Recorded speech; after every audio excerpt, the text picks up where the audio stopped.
or when you're a kid and you've got the big family member who picks you up by the feet. You want me to put you down? Stop hitting yourself. Remember that guy? Do you have that guy in your family? Anyway, so all that being said, some of us, that's our relationship with God, right? Because we are wayward children who sometimes need to be grabbed by the ear. I hate that, but it's a real statement. It's a real truth. But it's not always that way. And in fact, to get to the place of surrender, at some point you're saying, okay, I trust you. I trust you. Whatever's happened, I trust you. We talked about the lament a few weeks ago, the prayer style, and how the lament ends with the idea of, I trust you. I'm really upset about this. I want you to fix it, but however you fix it is okay. I trust you. If we go back to Shadrach, Meshach, Abednego, that's their Babylonian names, the three friends of Daniel, right, who get thrown into the fiery furnace because they won't bow down to the idol that Nebuchadnezzar has raised up of himself. And so they get thrown into the furnace, but they tell him, like, we're not going to bow down, King, and because God will deliver us from the fire. But even if he doesn't deliver us from the fire, he's still God, and we're not going to bow down to the thing, which is, that's an act of surrender. That's an act of surrender, because we can believe all day, hey, God's going to deliver us from this or that or whatever. But Eugene Peterson said, God is famously slow in some of those areas, particularly when it comes to martyrdoms, right? And suffering of different kinds. God deliver me, but generally there's something else going on. You're getting delivered, but it may not look like what you want it to. That's not the point of suffering, right? Escape is not the point of suffering. That's interesting. I'm going to follow that up one of these days, but it ain't about trying to feel good all the time. And so, so there you go. So when we talk about surrender, we're really talking about trusting, letting go. I looked everywhere for the right picture today, and what I came up with was cliff diving, which I would never do. But there are people that dig that, or that jump off. And I know people who will look down off of off precipice, see the water below. I've known these guys, girls, both, and look down. I was gonna say. And look down and say, that water looks deep enough, right? Or I'm going to be able to clear this far when I jump, and it's going to be fine. I'm never doing that, right? I think I'm too much ahead of it. But there's a level of surrender, right? There's a level of letting go to be able to take that kind of step. So either know what you're doing, or you find out pretty quickly you don't, right? Same thing is true with skydiving, right? My brother, foster brother, was in airborne for a little bit. He was Army intelligence, but they trained him to jump, and so he had to do some jumping, and it was an experience that he said he will not repeat, and he's not scared, unbold. Let's say he's a brave guy. He's a bold dude. He's likes to get the thrill seeker thing going on sometimes, but he told me that jumping out of an airplane was not right. Not right. And of course, he's a big guy. I mean, in shape, the guy weighs 240, 250 pounds when he's at his thinnest. So he was sitting at jump school, and the guy's looking down this list, and he finds this one lady that was there, and he's like, private da-da-da-da-da, and she says, yes. And he says, you're really light. She's a really little lady. And she goes, yes. And he says, okay, when your chute opens, you're going to go up. Just be aware. Don't worry about it. And then he goes down the list, and he goes, and there's a Boykevich is my brother's name. Boykevich. And he looks up at Steve and he says, you're going to drop like a rock. Right? So jumping out of the airplane is always going to be a thing. It's always going to be a moment where you're like, what? Right? I'm looking out, I'm going, whatever, perfectly good airplane. Right? And so there's the thing. But our faith, weirdly enough, or maybe not weirdly enough, is exactly how it works. There comes a place where you get to a place and all you can do is like, okay, I've done everything that I can do. I have fought the fight. I've finished the race. It is finished. I have reached the boundary of what I'm called to. I cannot do this part anymore. It is time, and we just throw ourselves onto the grace, onto the mercy, into the protective arms, even the ones that we can't see. Like when your kid jumps off of something high when they're little and doesn't tell you they're about to do it. Catch me, boom, and they're there, right? They just throw themselves in those places, and you're like, okay. Because they're so used to you catching them that they don't even think about letting you know ahead of time, right? But we end up with that place with our Father. And that's really what we're going to be talking about is surrender, this picture of surrender. And that is kind of the first read. We'll get into it a little bit more, but let's sing a couple of songs. Yeah?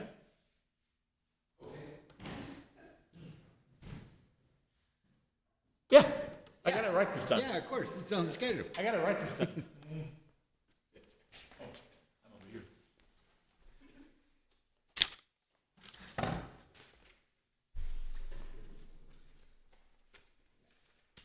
All right. Very good. Humble thyself. Come on, Jason.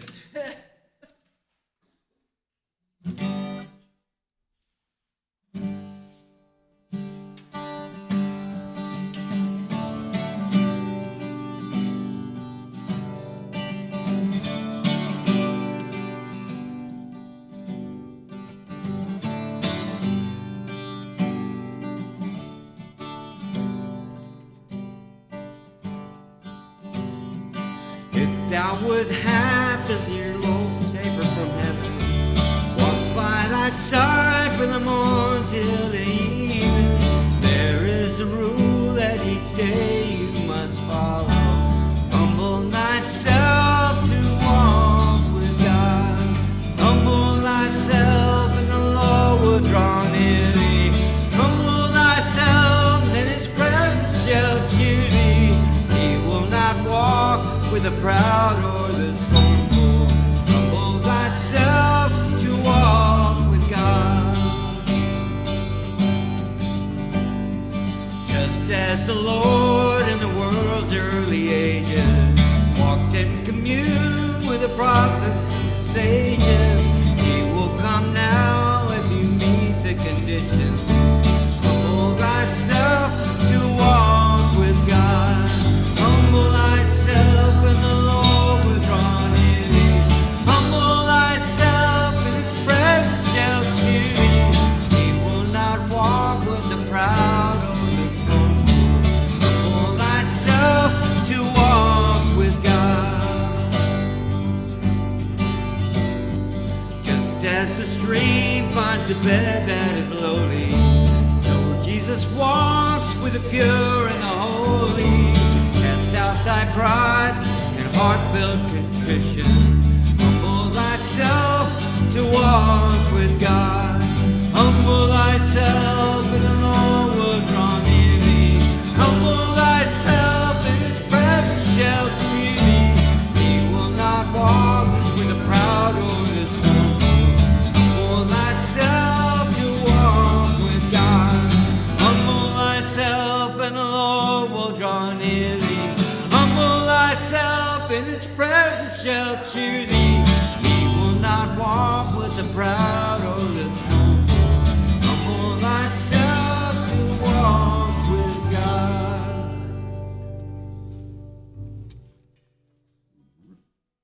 Amen. Let's sing Amazing Grace. The jars of clay.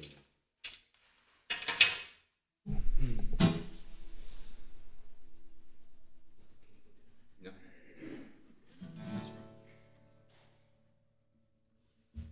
I grew this heart into a drifter. Never felt the roots I bear.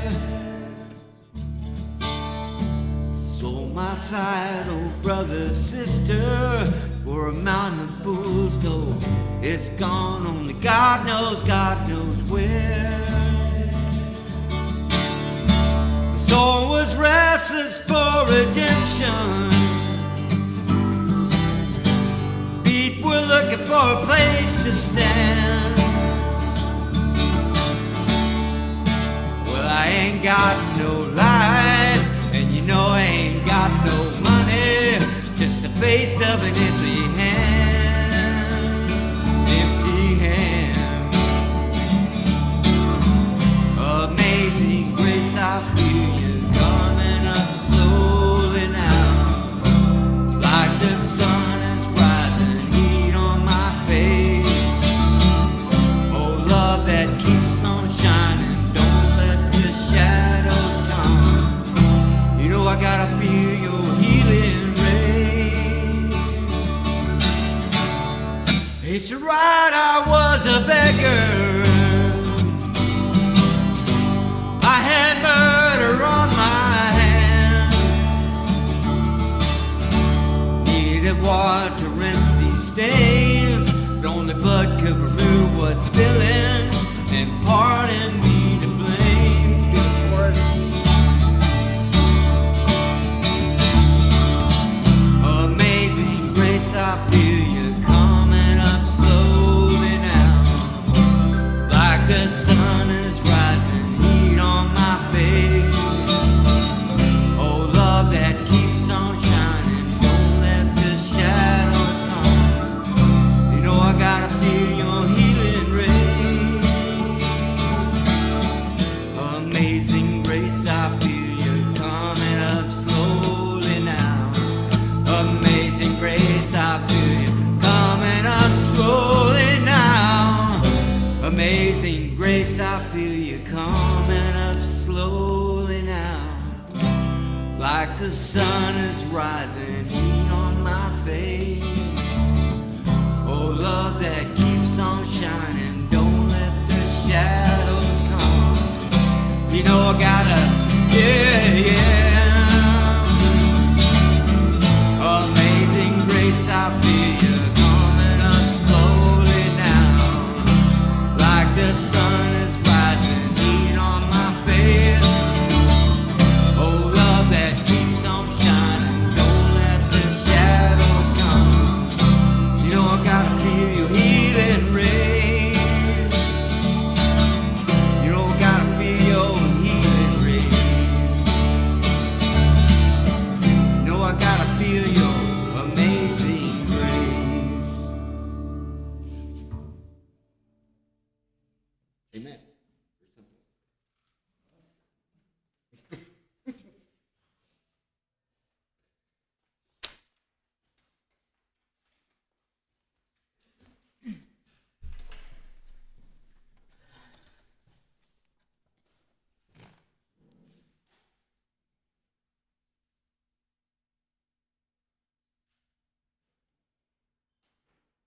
So the first read through of this is going to read exactly like what we talked about. It's this concept of trust and surrender, and Jesus is explaining it by doing it on the cross, right?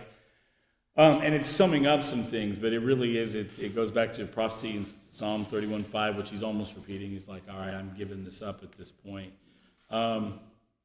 Athanasius, the great Christian writer, felt like that it was a model of Christian death, a picture of this is the ultimate surrender. This is how it's supposed to look, right? You get to the end and you let go, and there's this complete trust in God that's there at that point. And you really think about that angle, all right, which is probably the primary angle. It's the most immediate to what's happening. So we always start with it. If you're doing Bible interpretation, start with the most immediate, right? If it doesn't make any sense, then you start looking for other stuff. Then you can also add in, parallels or whatever, hyperlinks, right? You can add those things in, but always start with what the basic thing is, unless you're like, wait, why? Wait. If you're disturbed in the spirit, sorry, it's not a how to read the Bible lesson, but it is, right? In this case, Jesus is giving up the ghost in a very real way. He's saying, I'm surrendering my spirit. I'm letting go. I'm going to die now. I'm just letting myself go. And everybody faces that at some point, right? Whether you get the chance to think about it or not, it depends on the situation. But it is a appropriate and workable concept. So we start there always. And it does show his complete trust. And death is one of those things like,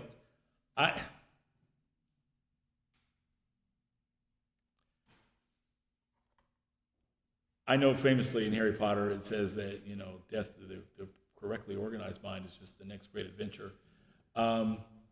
Except, no. You start thinking that's, thinking of the great unknown as a great adventure. Listen, number one, that doesn't require a lot of faith from me. So I'm already to the place where I'm like, yeah, I don't think so. I'm already there. My father, I grew up with my dad teaching about death this way. He was, I wasn't going to do this, but I'm going to talk about it, I guess.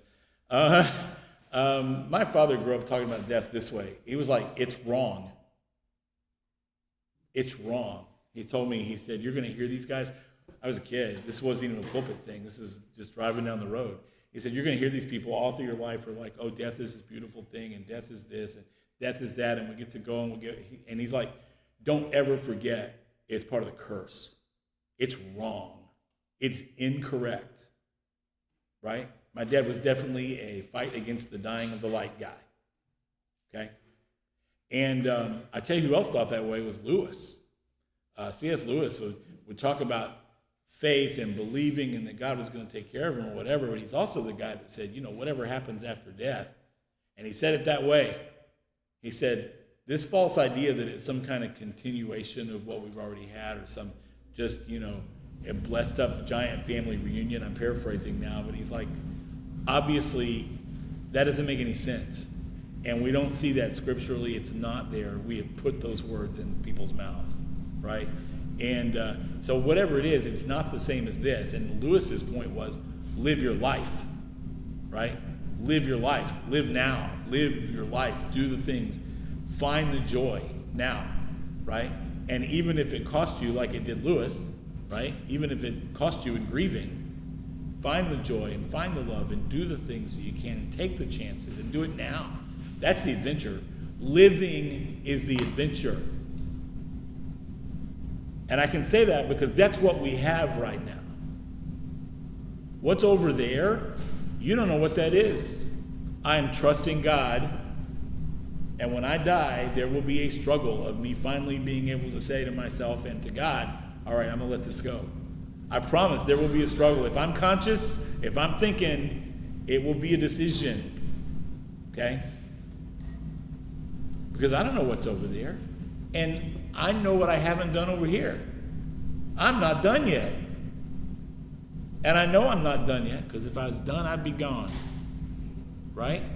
And how I think about it or what I see at 58 years old has no meaning on. I was telling Jill this week, it's a weird place to be, but I found myself last week going, okay, what next? I got some years, I got some work to do. What am I going to do next? What is going to be the best thing for me to do? What's my calling for the next little bit? Because that's where I am on this side. That's the adventure. I don't know what's over there. And when I get to the place where I get ready to fail, I trust God, but I don't know what's there. We were talking about cliff diving earlier. This isn't cliff diving. You can't see the bottom. We got ideas, we got faith, we believe that God will take care of us, but that's really what we're looking at, right? And anyway, that's how my father taught me. Now, I have seen people die in faith that was just beautiful, but they knew they were there. They knew it was time. They had already gone through the let go process for whatever various reasons. I'm not going to get into that because I'll make me cry. I'll make y'all cry. We're not going to talk about those moments, but there have been a few, and it's beautiful. And I would love for that to be mine, So I'm hoping in my own walk that I get there. But if it were going to happen this afternoon, it would take a little bit of an effort, right? I was going to tell you, I ain't ready for that. And so there you go. But Jesus is at that point. I'm at the boundary. I'm going to let go. And that's a beautiful picture. And it's the main thing. However, the more I read it, the more I was like, that's awesome. And it has great application sometime. I just almost knocked this tea all the way across the room. Sometime. But it's Palm Sunday. And so I started thinking, all right, what does that look like? Because really, this surrender doesn't start there. It starts before there. And if we go back to Palm Sunday, which is maybe the most interestingly tragic story to me in the New Testament, because it's the same people on Sunday going, Blessed is he who comes in the name of the Lord, that are yelling, crucify him at the end of the week. Right? That should tell you some things. We'll get into that a little bit, right? But Jesus already knew it was coming, so he comes and he does the thing. He sets it up. He comes in. I don't know where he knew for them to find that donkey, but I know the story. Go find this donkey. It's there. Just tell them the master needs it. They'll already know. Like the Spirit has already led him. There's this donkey you have to ride in. Why is he riding a donkey? He's riding a donkey because to them, coming into Jerusalem on a donkey, it was a symbol of royalty. He was claiming to those people his messiahship. He was claiming who he was. And he knew what the outcome was going to likely be. I say likely because we do have the prayer in Gethsemane. But he knew what he was getting himself into. So, but he made that choice. Luke, and it was even before Palm Sunday, but it's Luke 9:51, when the days drew near for him to be taken up, he set his face to go to Jerusalem. He was determined now to do the thing. Now, look, to me, that doesn't sound like surrender. That sounds like he made a choice. You're going to hear that again. He made a choice. This is the road. This is where I'm going to go. And he's following. He set his face. Yeah, determined. Yeah, it's beautiful. And so it really starts there. And it's not like God was laying a trap for him, right? I love John 10:17 and 18. It says this, for this reason the Father loves me, because I lay down my life in order to take it up again. No one takes it from me, but I lay it down on my own accord. I have power to lay it down, and I have power to take it up again. I've received this command from my Father. What's this about? We like to read it, and I think probably over time, translation has turned it into this thing where it's like, well, it's the 10,000 angels. I could call 10,000 angels, which is real, right? But I think there's another thing going on here. And then it's about this choice that he's making, right? God's put this in my hands. I'm going to make a choice. I can go and lay down my life. And he knows I'm going to. He knows I've already made up my mind. He knows my heart. I'm going to make the choice. I have the choice to do it. And I can choose not to. But he also is prophesying, I can also take my life back up again. So that's awesome, right? But there it is.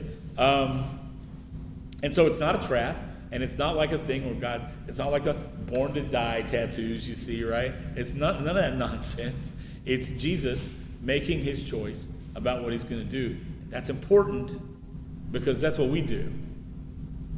It puts us in a situation where I have a choice to make. I have a choice to make every day. Are other people relying on Jesus' choices? Yes. Just like they're relying on your choices. I have choices to make every day, right? I'm going to set my face to do